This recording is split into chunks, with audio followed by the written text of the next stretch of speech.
Recording session again with me, El, and the rest of the CAS gang. That is Kelan Phillips, the Avenger only one, and Beard and Scout Alan Pinder. We got fairly interesting some interesting topics tonight to discuss. So let me get to it. First thing, we saw a video came out with Isiah Thomas, and this is Isiah Thomas old, Isiah Thomas Zeke, saying that it's easier to win a chip in this era than it was to win the chip in his era. I thought it would be interesting to hear the discussion here from both of you all. So let's start with you, Alan. What do you think? I was a little disappointed here from Isiah Thomas. I find generally he's usually very insightful and he's usually very good in these interviews, particularly when he's talking about the current game. But I don't know what happened to him and what happened during the season where he got this tape from. Because he's essentially saying that it's just down to shooting luck and teams are taking a lot of bad shots. They're missing 75% of their shots. So it's just a possession game. And if you get more rebounds than you and I happen to shoot them better than you, I'll win. So that's what's making it easier to win. And I'm not sure where he's getting his numbers from because the NBA teams are not missing 75% of their shots. That's implying that they're shooting around 20 or 30%, which is very insane. NBA teams, I think, on average, Kelan, I'm not sure if Kelan actually has it as a stat, but I think they're shooting on average. I'll see if I can put it out while you keep going. Yeah, but I think over the years, Yeah, the shooting accuracy hasn't really moved that much. I think it's like around 45% or something in that general range is what NBA teams generally shoot. yeah. And really, they're shooting more three-point shots now. So, and the overall shooting percentage is still at that rate. So, this thing that teams are just taking a lot of bad shots. I mean, one of the main reasons for the analytics error is to make sure teams are taking even better shots or more high-value shots, that more of the shots are at the rim or the three-point line. Yeah, So, Alan. Yeah, I don't have the league average, but I got I do have the league average. The league average for field goal is 47. The lowest is the Pacers at 43%, and the Denver Nuggets are shooting 51% from the field. And that's this season. If we go back to other seasons, it's probably close to being the same thing. Yeah. So I don't know where he's getting that from. 47 again last year. Yeah. That makes sense. Yeah, in that 45% range, I mean, give or take some percentage points. That's what the league's been shooting, and it hasn't fallen or risen dramatically over the years. So it's just a false thing that he has. I think the issue is that they're seeing these 3-point shots being taken and assuming that because so many 3-point shots are being taken, these are all bad shots, and teams are just missing and missing and missing, and that's not really the case. The numbers don't support at all. So yeah, and given that doesn't make any sense. Also, I mean, given the parity in the league, especially with the changes in the salary cap, we've had different winners of the NBA title in the last 7 years. No one's been in for quite a while, so I'm not sure how that is easier now, given that more teams are winning. I mean, I think from the 60s all the way to the 90s and 2010s, it's just a few teams that won these championships. They miss so many repeat champions all the time. So, given that more teams have a lot more opportunity now because it's salary cap and because the talent is dispersed around the league a little more evenly, I definitely don't agree with Zeke on this one. Yeah, what were you, Kelan? Yeah. Also, to piggyback on Alan's point about the league average, I actually just went back to check what was a league average in the 1980s, like 1986, 97, and it's 48. So it's 1% less. So he making that point, like if they were shooting 60% from the field, I know they're shooting 45. Yeah. Alan hit it on the head for me with that last point about the parity and the salary cap. Yes, they had salary cap stuff back then too, in terms of free agency and stuff that wasn't as basically as free as it is now. But at the same time, currently they have really made it a point to not have like I guess these super teams in terms of like being able to go over these salary cap and that first and second April are scaring teams like teams selling because they didn't even want to go like see people are selling their teams because they didn't even want to deal with that issue, right? And he also made a point about everybody being kind of like the same, everybody looks the same, everybody plays the same. I was like, so you mean 6'6" Shea Gilgeous-Alexander looks the same. Who's like a built, like a lean two guard looks the same as 6'7" Luka Doncic, who has been known to be a little chunky, who is the same size as Jokic, who's also chunky but like 6'11", and looks the same as Giannis, who's a Greek god at 7 feet, who looked like he should be an action figure. And then we have Wemby at Slender Man at 7 foot. So all of them apparently look the same. Identical. Identical. Play exactly the same. Because Jokic and SG apparently play the same. Giannis plays the same as all of them. Yeah, I didn't get the easier to win. That whole interview was I don't know. Like, so you're saying it's easier to win yet? There've been like seven different champions, and yet, if my memory serves me correct, in the 80s, I know the Lakers and Celtics won 6 or 7 of those titles, and then the Pistons won 2, and then the Bulls won 6 of the next 8, then the Rockets won 2. So that's like between the 2-3 peats, yeah, the Rockets. Yeah, so that's like how many champions? That is like Yeah, 5-6 champions in about 20 years. Yeah. and they're talking about it's easier to win. No, I can't get with that. There's always been eras of the teams having dominance, and then there's been 1 or 2 eras of parity. I don't think that is necessarily easier to win now when there's 30 teams. Maybe it might. I think the only time where you could conceivably say that it was an easier time to win was maybe in the beginning when there were 8 teams or stuff like that. When it's less competition, I think from the time the leagues merged, I think it's very difficult for you to say this era was easier to win than this era, right? So that's my opinion on it. I don't agree with it. Thought it was pretty well, but legends kind of talk best about their era. They always think their era is the best, and never know years from now.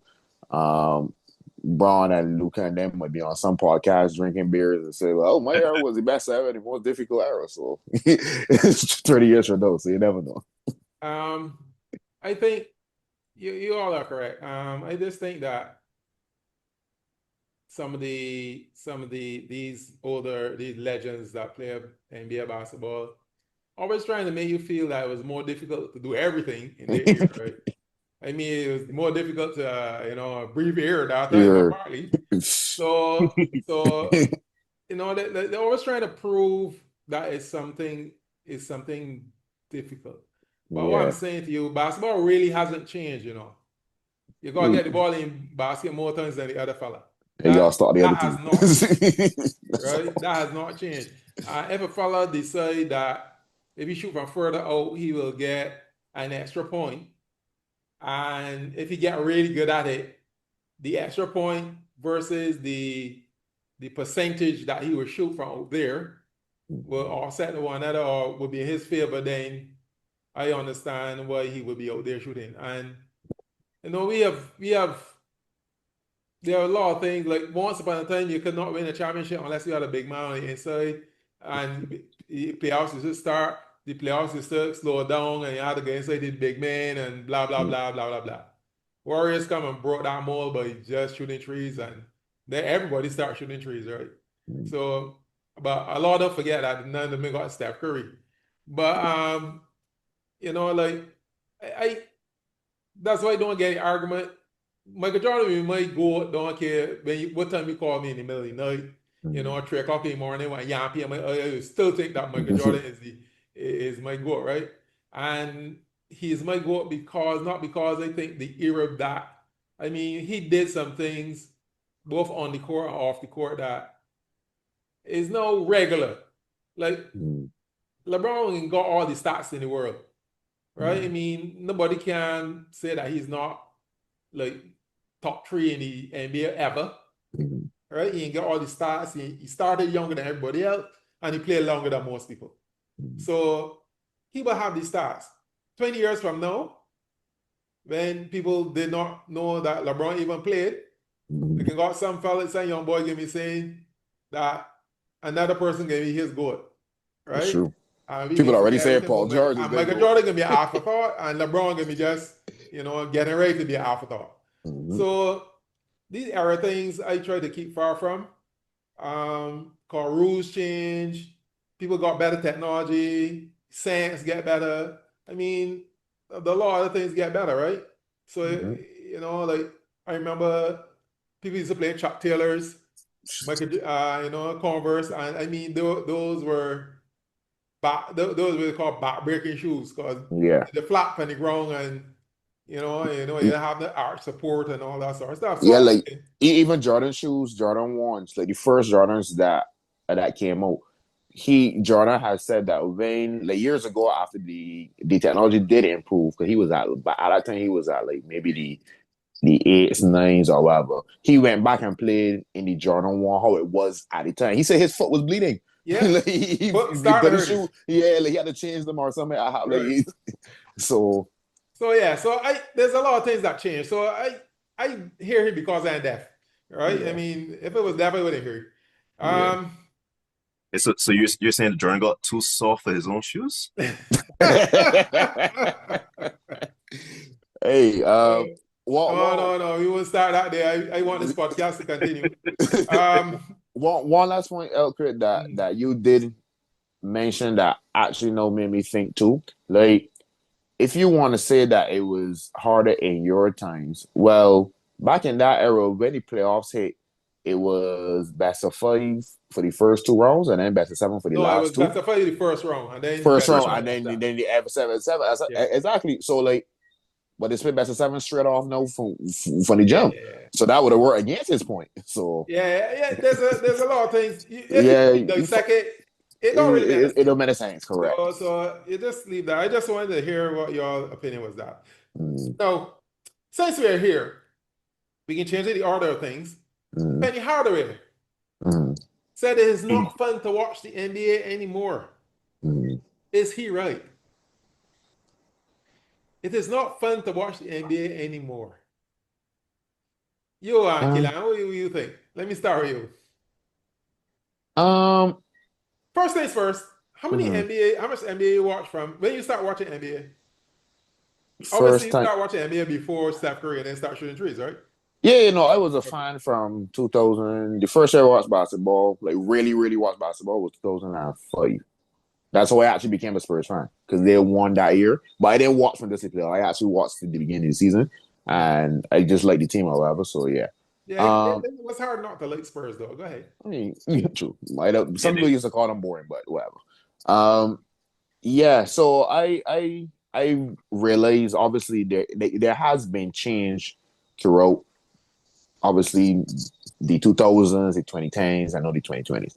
I would I would not say overall that it is boring to watch. I think it is still fun because you can find teams that maybe don't play maybe a good brand of basketball right now. We can maybe find a couple teams, but you can find that for any era.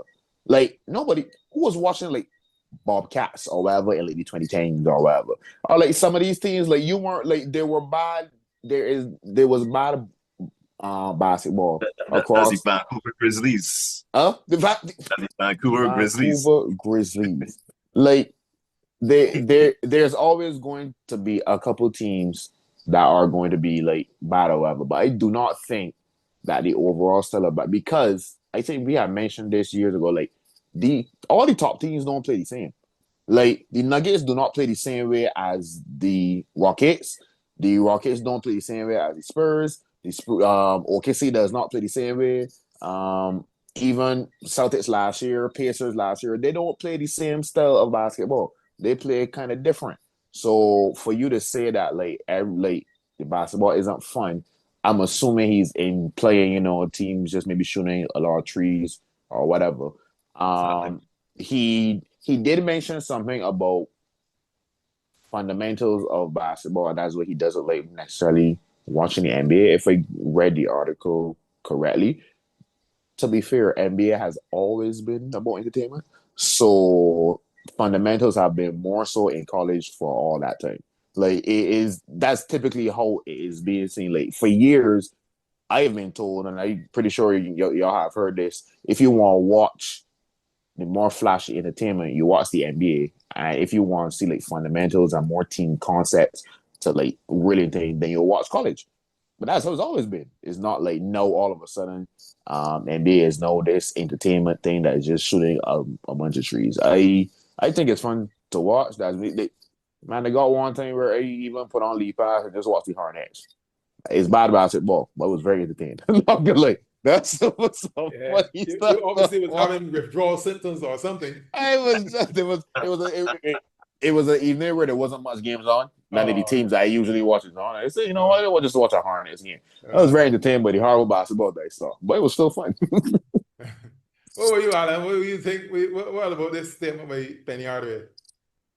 Oh, you say you prefer to watch college basketball. I personally don't watch a lot of college basketball. So if he prefers college basketball, then fair enough. But he did mention that what makes it boom is all of the 3-point shots that are being taken. Yet he did say that one of his favorite teams to watch are the Boston Celtics. So I found that pretty interesting. The team that says they're putting up threes, by the hook or the crook. We're getting Yeah. these shots. So the same thing he said he doesn't like is what he kind of likes, but I don't quite know what's going on there. I'm not sure if he and Isiah were drinking the same. um, in terms of the basketball being boring, though, I think I haven't been watching basketball as long as you will, but I started from probably in the mid-90s, so um I have seen the game evolve a bit, and like you say, yeah, basketball is still the same, but it has definitely evolved. And I think watching from the one-on-one basketball, because the illegal defense rule that they had before 2000 encouraged a lot of that one-on-one basketball. And the one-on-one basketball was definitely good. It was definitely cool to watch when you watch Michael Jordan do it all the time. Right. But they got rid of that in 2000. And the main reason the NBA decided to get rid of it is because they wanted to have a more better brand of basketball. The type of brand of basketball that attracted Kelan is the reason why he started watching the Spurs, because as we know, the beautiful football movement that the Spurs had in their offense, they had a lot. I don't think it was coincidence that had a lot of international players that were used to that type of ball movement and used to all the cutting of the movement and all the movement the offense that a lot of the American players probably would not have been as used to because it was mainly isolation basketball. I think that was the brand of basketball the NBA was really trying to emulate. And it took a little bit, it took a little while to do it because scoring was really down in the early 2000s. I mean, a lot of games were ended in the 70s, ending in the 80s. There's zone era. Yeah. So to see where we are now, I mean, that type of basketball the Spurs are playing, there are quite a few teams in the NBA now that are using that type of movement and, quick decisions, scoring early on the clock, a lot of movement. I think the brand of basketball has gotten better over the years, and I do think the NBA was trying to do things to encourage that. I think that goes back a lot to the defense and the physicality because when you had in the 2000s, you were encouraging one-on-one basketball. Teams really couldn't help in the gaps. So I think they allowed that one-on-one defense to be a lot more physical. And then they realized, okay, well, no more illegal defense, but we still allow you to be that physical. That's when you make them struggle to score 70, 80 points, right? Because it's a high level of physicality. Teams are helping the gaps, closing off all these driving lanes. You really can't score. So I think that's then where they had to reduce the physicality, encourage more freedom of movement, less physicality on defense. But it made sense because the team defense is a lot stronger now than it would have been in the 80s and 90s because, again, teams just couldn't help wherever the felt they helping. Yeah. Like legal defense rule. If you're off your defender and helping in the gap you haven't committed to that double Double. team, Yeah, it had to be a full double. Yeah.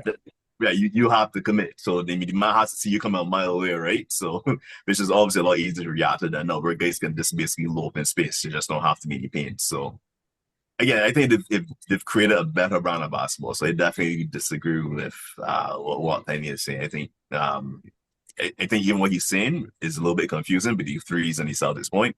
But I think the brand of basketball, I think they've succeeded in trying to create a lot more movement within the game and create again, more movement, a lot more skill, a bit more skill, especially for all players on the roster. Because the skill of the players right now is better. Not necessarily that the top level skills is better than the top level skill from back in the day, but just everyone has to play at a high level now. Everyone has to be able to do a lot more offense and all defense, a lot less specialists around. So yeah, I think it's definitely better. A couple of things. First thing, the NBA is entertainment. That's the first thing that we all understand. And they will be trying things to, obviously, if a score and 120, 110, that's better than 70, 80, 75. Or you understand me? Because you know that is like, what, 20 points a quarter. I mean, Yeah. that is not entertainment. Now, Mm. I understand if you are a purist, you are starting to watch NBA. That's the truth. I watch few regular season games. I pick out the regular season games I want to watch, and I really start watching when I get to playoffs, right? Because I know that on any given night, a fella might play well and end up beating you.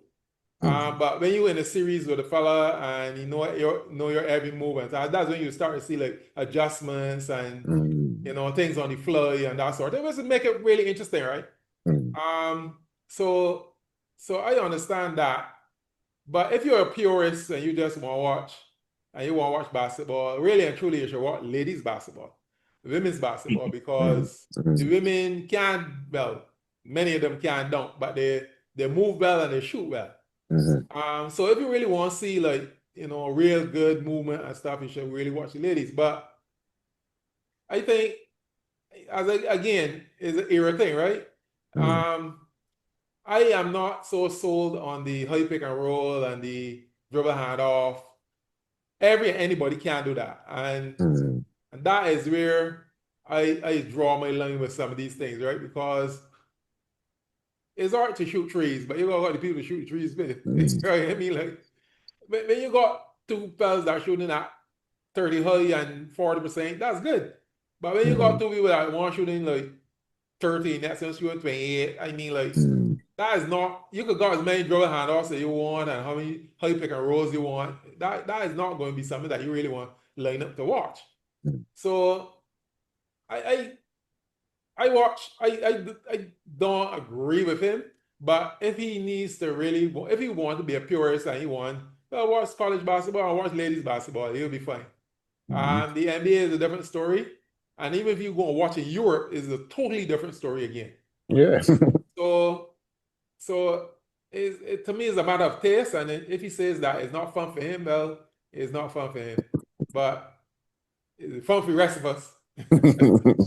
Definitely. Even when people shooting the ball and landing middle key, right? Or somebody getting somebody face and then you get knocked out. Right. So tonight we can have two teams playing for the NBA Cup final: the New York Knickerbockers and the San Antonio Spurs. I know where Kelan stands, so Come on. and I know it in New York. So what I want to know though is we were always talking about the contenders in the West, the contenders in the West, the contenders in the East.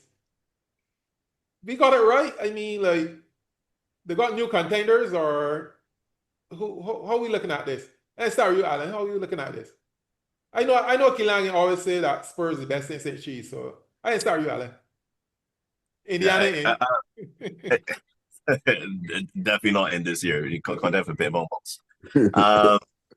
I actually think I need to give it to Kelan at this point, right? Because I want to hear how he thinks if Spurs are really those new contenders in the US or not. I need to hear him first on all this one. Okay.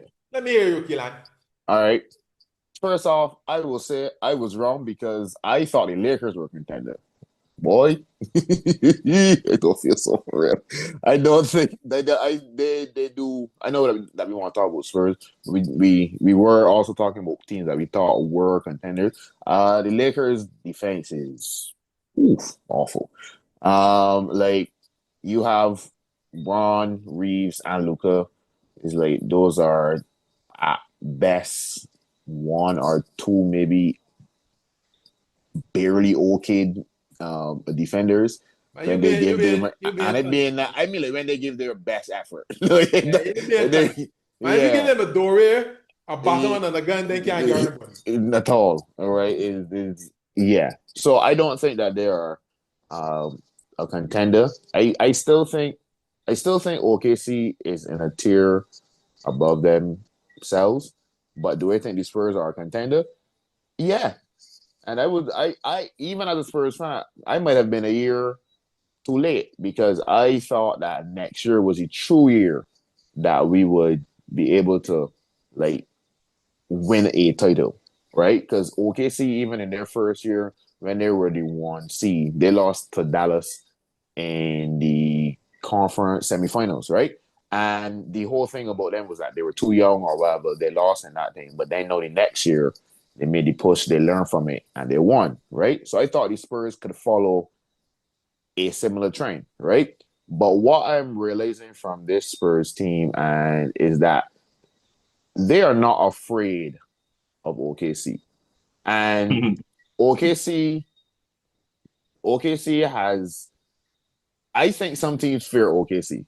Like, truly are like afraid of OKC in terms of like I guess the way how they play defense. It's very physical and I'm trying to remember who it was, but they talked about it about how OKC plays defense, and they said that they force the referees to call a particular game. What I mean by that is from the jump, they dictate this how we're gonna play. Is either you gonna call every foul or you gonna let the game play, right? And I thought that was actually pretty interesting from a a mental kind of thing. Is like their approach to the game from that aspect. Like we all know that they're a very good defensively judge general, but the way that they go about it was I thought that was pretty interesting. The point that he made, but the Spurs don't seem to be afraid of them. Wemby is a borderline psychopath at this point. He is somebody who really could be the face of the league. I think because of his personality too, right? Like he obviously has a game that could back it. He's still gonna win, yes, but he's also someone who is he has a personality. He's not afraid to trash. Yeah, he's not afraid to trash talk. He's not afraid to thing. It'd be better if he was. I guess the NBA will. I guess would love if he was American, but alas, for Oh, their yeah. sake, he's not. But yeah, the Spurs do not seem to fear, and they right now once again it's still early, but that time frame in which Webby was out was really big for them because they learn how to. They went 9-3 without him. They learn how to win games, and some of the teams that they beat in between them were some good teams. Like they beat, I know for a fact they beat the Nuggets without Wemby. They have beat the Lakers without Wemby. I don't think the Lakers are contenders, but they're still a top four team in the West. So they it's not like their schedule was just we just got the worst teams and they went 9-3. They beat some good teams. And actually against the other top four in the league, the Spurs, they beat OKC, they beat Lakers once, they beat Nuggets, and they beat Rockets. So they're 4-1 because they played Lakers twice and lost 1-1. They're 4-1 against the other top four teams in the league in the West right now. So yeah, I thought they may be a bit early, but they do not seem to be afraid. Maybe it's because they're young; they don't understand the expectations or the stakes in which they're playing for. But I think they are actual content in the US. Oh, you Alan. I expect that Kelan will say there's contenders, but he's right though. He brought good points. Yeah, very interesting. Yeah, I see some similarities with my young Indiana team when they went into the to the into the NBA Cup But, final a couple years ago as well. mm, Um, I think that year they had a really big statement win. I think it was against the Milwaukee Bucks. yeah. Yeah. This win the that the Spurs had over OKC was definitely to me that signature statement win for the Mhm. Spurs so that people go, yeah, we're here now, so you're gonna have to reckon with us.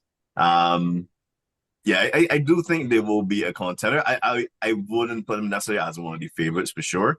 I Mm. think they are probably still a high level wing away. I'm not sure how comfortable your guys are in Kelan Johnson as that main wing, but I'm going to give mid. Maybe Vassell, because Keldon has come off the bench now and he's kind of playing more that four. But Vassell, I don't know. Like I've seen people talk about if the Spurs could get like Trey Murphy. Now, obviously, that would be that would be great. But I do like how Vassell has been playing, not having to be the first, second, or even third option. I mean, like that third, sometimes fourth option has worked out better for him. But yeah, if you can get Trey Murphy or whatever, that'd be great. Yeah, I think a player like that definitely completes your roster because Yeah. Vassell's still a guard, right? Yeah, he's And 6. Yeah, he the only thing that saves is that he got like 6'10" or 6'11" wingspan. So he it was makes him seem a little taller than 6'5" than he actually is, yeah. yeah, so I think that's probably the only thing that they're missing, but they're definitely a lot further on than I thought because at the beginning of the season, I figured they would have been, playing or probably just avoiding the playing, but they definitely have top 4% potential. I think they could host a playoff series in the first round for sure, given the way how they're playing. And yeah, I got to give Mitch Johnson some credit. I wasn't think that he would be able to manage that trio very well. Fox, Vassell, and I figured that would be too difficult, but yeah, he's managed to find a way to get all three of those guys playing really well. So, Yep. uh, and they've been very good defensively. I mean, with NBL, I mean, can I say that record 93 is a really good record? Given that Wemby was, I did not think they would. I didn't think they would win that many games with Wemby being out, but they kind of showed that yeah, this is a good team here. They got good fundamentals. Mm-hmm. The offense was still kicking through that thing. The defense naturally wasn't as good, but over the season they're a top 10 offense. I'm thinking that with Wemby in, this should be a top 10 defense as well. So yeah, if you're a top 10 offense, top 10 defense, you definitely got a chance. Yeah, I think the youth probably might defeat them in the end, but yeah, I think they have a chance to win it, or win a couple playoff series, potentially get to the West Finals.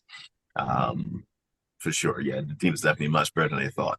I like in comparison to the Lakers, I think the Lakers might potentially win more games over the season because I think in the regular season, offense to me matters a little bit more, and Lakers have a lot of offensive firepower. I guess we'll see if the Spurs continue to have this high-powered offense as well throughout the season. But yeah, I think in the playoff setting, I think the Spurs are definitely going to be a harder matchup for some of those teams. So yeah, after the Thunder and the Nuggets, I would definitely have probably the Spurs Rockets. The Timberwolves aren't quite there, but I'll put the Spurs Rockets and Timberwolves to me in that net tier of teams that could potentially knock off those start too if they get a good playoff series in the West. In the East, yeah, I thought Cleveland. I mean, We all do. I mean, I thought Cleveland would have still been a top two, top four team. I figured it would have been a top 14 for sure, but that team is struggling. They just lost Evan Mobley as well. Yeah. Their second apron team. Yeah, Garden looks tough. Like not tough as That, a tough good, like tough as a is that tall I boy. mean, that I mean, whole summer pass, everything that told like it still isn't right. Yeah. I That is stuff. And they need him. yeah. They need, particularly other guys. So I'm not sure if he's going to be great the rest of the season. Yeah. I think they're going to make some. I think they're probably going to make some changes because he has been a bit injury prone. So, Yeah. over the years, so Cleveland may have some tough decisions to make. So this may be New York and Detroit's conference potentially. Yeah. Boston definitely is. I mean, early in the season they were top 10 offensive defense, and as I said earlier, if you're a top 10 offensive defense, you're normally a good team. But Boston, this figure was sustainable. Boston's just winning games, and if Tatum seems intent on coming back this season, so if Tatum happens to come back later this season, add to that Boston core. I don't think they'll be the next with the Pistons, but yeah, they definitely are better than I expected. And yeah, Toronto Magic, Sixers, yeah, they're just Hawks. They're all just up and down. Heat are playing game losing streak, so I thought he were potentially turning the corner mid-season, but yeah, they kind of settled back down, and yeah, we know the Bucks are certainly the trend right now. So right. So a couple of things. One, for the Spurs, I think Wemby could be the first elite, but his biggest problem is going to be health, and because of his length, because of his length, there haven't been many people that was that tall that play very long, right? So that will be one of his issues. But I mean, the other things, they got all the other things. It's just a matter of getting good experience now and being able to win tough series, win a tough series against a grueling like Denver team or OKC. A lot of people don't know, but OKC got enough length. Right? I mean, then the physical. Then them open their arms, you can't even see the hoop. Yeah. So they got a lot of length. So the issues that they give people that doesn't have length, they will not give the Spurs.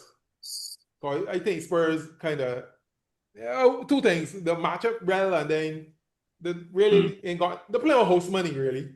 If they win, and if they don't win, well, nobody expect, right? You know what I mean? Like, so is there that in the East though? I still am not convinced about Detroit. I see Detroit like how I saw OKC like a couple years ago. Just 1 year away, kind of. I'm not convinced about them. I am not convinced about New York. But somebody got come out. So somebody got to come out. So we'll see what happens over the East. But they are not. I don't really have them like at top. I feel like the winner can come from the West. Although last year I see the winner come from the West, and then after Pearson started to play, a lot of people started to sweat. Right. So yeah, so that's all I really say. The next topic that we want to really touch is the Rookie of the Year. I remember at the beginning, they had a fella in Philly. Yeah, a fella in Philly. Everybody was all so sold on. It seems that flag might be just a bust. Blah blah blah blah blah blah blah blah. However, I think he has now gotten his footing. Yeah. And now starting to see why people were saying that he was that good. Right? So yes. So Rookie of the Year. I think also too what people didn't understand was the Jason Kidd was kind of experimenting using him as like a point guard earlier up in the season. So I think it maybe was a situation he's not playing at his true position. BJ Edgecombe did start out the season very hot, and for him, I always had my concerns how long it would last, because I watched him in college and the athleticism level was always there. That's always been a thing. But the biggest thing for him was his shooting. It was very streaky in college, and like the lows were more so than the highs, right? Like nobody would say that he was a shooter in college. So the fact that he came out gunning, I would say that was the one really real weakness of his game in college. So if that was going to continue, I mean, obviously he was going to be a star, but clearly he went back down to earth, and he still has good numbers, but it's not, he's definitely not the top Rookie of the Year. Right now, Knuckle from Duke, he surprised me because I watched him at Duke, and I thought he was a good player, but I didn't think that. Well, off a report that I see, the Hornets might be thinking of having him as the face now instead of ball. So I didn't think that he could become like that level One of the player. commentators said that actually. Huh? One of the commentators on the broadcast said he's your face, your franchise now. Funny enough. Yeah, I didn't think that he would get there, far less in the first couple months of the NBA season. So that shocked me. But I have some stats here, like for Cooper Flag. Like the first 15 games, he was averaging 15.5 points, 6 rebounds, 3.1 assists, shooting 45% from the field. Then he missed the game. Can't remember why he missed that game. And since then, the last 11 games, he's shooting 51% from the field. 3-point has been not there, only shooting 17% from three.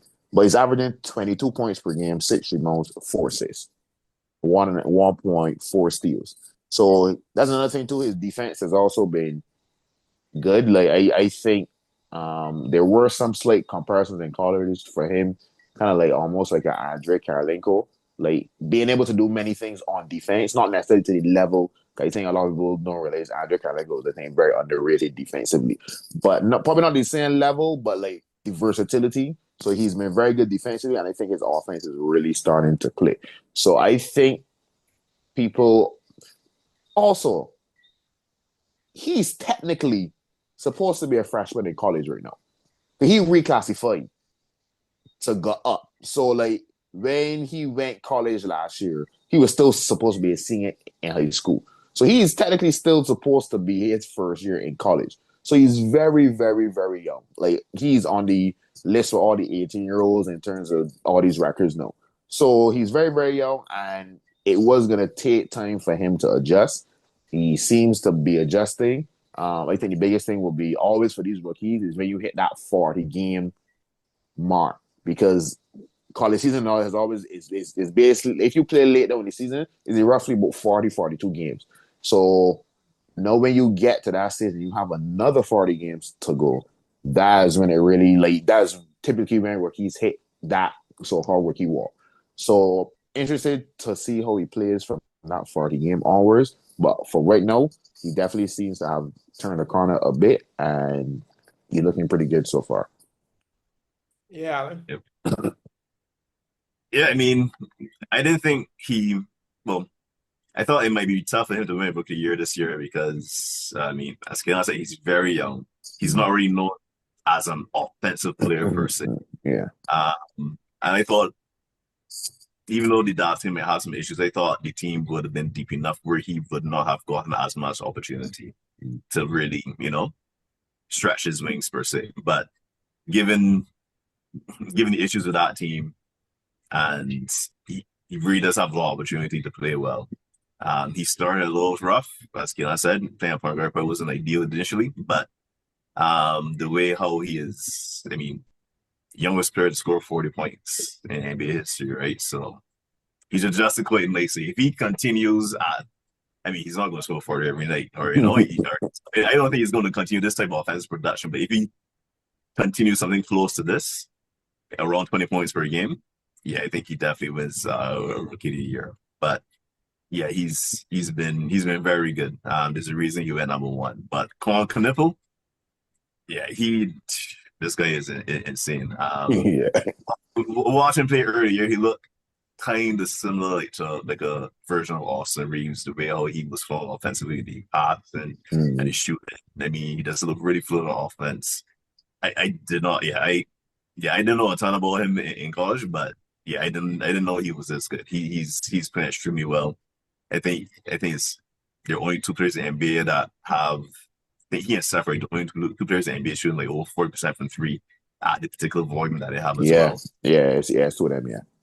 Yes, I mean he's shooting extremely well. So I think what he's doing might potentially be more sustainable on a flag. So I will probably tip my hat to him right now. But yeah, to me, if Flag continues doing this, he will probably win it. But I think Flag might cool off a little bit. But yeah,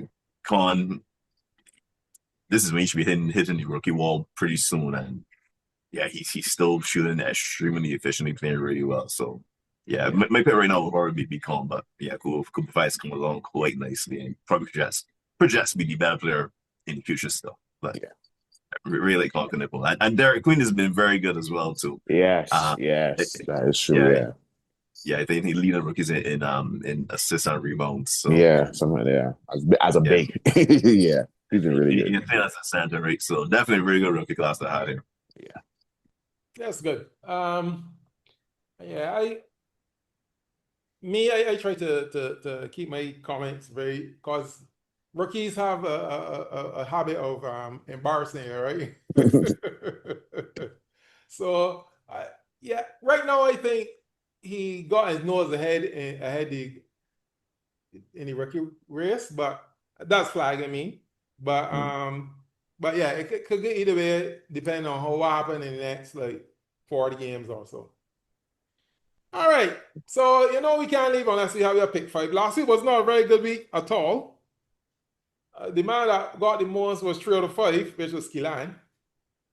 I almost laid an egg, but I hope to redeem myself this week. Right. So, the first out of the pick five is Memphis at Minnesota. Again with Wolves. Pretty Yeah, sure Wolves. Ja got hurt again. All right. So, Kelan going. What about you, That might Alan? help. Huh?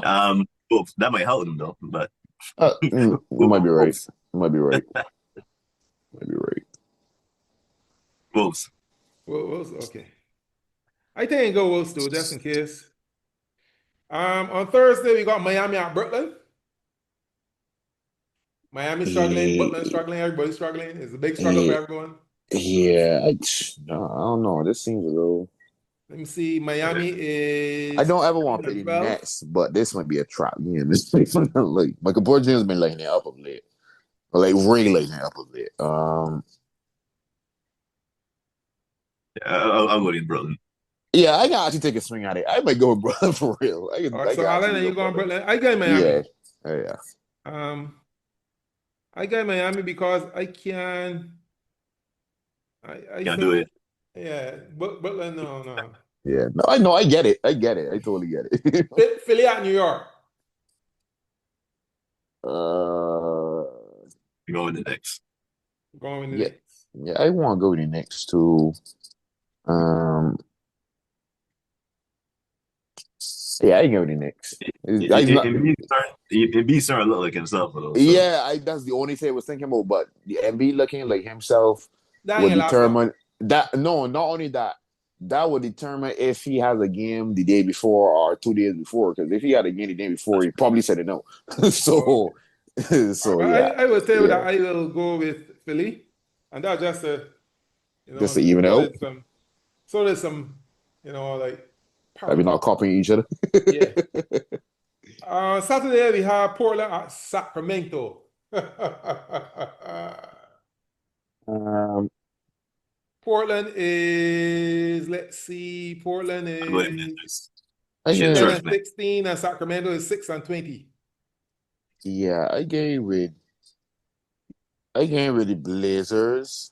Both teams are not a great one. I mean, Yeah, I think Danny is 3 and I don't 7. like the full betting, but and obviously Kings are not good to watch at all. But I'll still take Blazers. All right, so you're going with Portland or Kings? I got Portland. Okay. You too, Alan, you're going Portland? Yeah. You Yeah. know what plan for Russell Westbrook led offense? Yeah. I would like to go with I don't think anyone Sacramento has. because I nobody don't think don't give anyone has. Sacramento a chance. I mean, like, Sacramento don't give Sacramento a chance. That's what we don't think for them. okay, so I will go with Portland too. And then on Sunday we have Chicago at Atlanta. Chicago at Atlanta. I like how Jalen Johnson's been playing of late. So yeah, they can be up and down. I think they're like 5-5 with their last thing. So they're kind of up and down too. But Bulls are 2-8 in the last thing. So I'll go with Atlanta. Yeah, then it's 5 and 5, and Bulls is 2 and 8. 2-8 in the last thing, yeah. Yeah. All right. I go with Atlanta too. Yeah. You too, Alan? I'll go with the Bulls here. I mean, Okay. I don't understand why the Hawks have a losing record at home, but yeah. True. I'm not sure what's going on with that. So Okay. I'll just take a swip at the both sides. Okay. I noticed that we're taking a lot of swipes. In this round, this week, everything. Yeah, this week there's a lot of swipes happening this week. Yeah. So that's pick 5. And obviously, before we go, we have to call game. On game. Who you call game on there, Alan? Because you know Kelan is don't have no. I'm ready in case you're ready. Oh, you ready? To go. Okay, yes. let's who you call game on. Kelan Phillips. I call game on Victor Wembanyama, right? Based on last night, not last night, the last game in the semis. When he did start the game, and when he came, the Spurs maybe look a little rattled at first. We weren't scoring shots. Then when he came on the court, we were down 11, and in 3 minutes, all of a sudden we were down 4. He went off the court, went down 16. Come back on the court for the last 3 minutes, down 3. So in 7 minutes, his plus minus was plus 20 in the first half. And now we plus minus is not a be all and all in terms of thing. But if you watch that game, that plus 20 was real. Like when he came on the court, there was a difference. So I call game on Victor. He's also doing this thing where, like, I don't know if you really follow Spurs, but like he has like the Spurs have like a fan section called the Jackals or whatever that they do at their home games. And Wemby is actually a big part of that. Like he actually went, like they've gotten some get-togethers, and like he's been there like practicing chants with them. And he actually paid, he and the Spurs Entertainment Group have actually paid for the Jackals to travel for the finals for the NBA Cup. So I thought that was actually pretty cool. Like like some of the fan base actually, he paid for some of them to go there, organize that. So thought that was pretty cool. And Victor coming back and leading the Spurs to victory, call game on Wemby. Yeah, okay. What you call game on, Alan? Also call the game on Wemby, but calling a game on Wemby for a different reason, for the trash talk.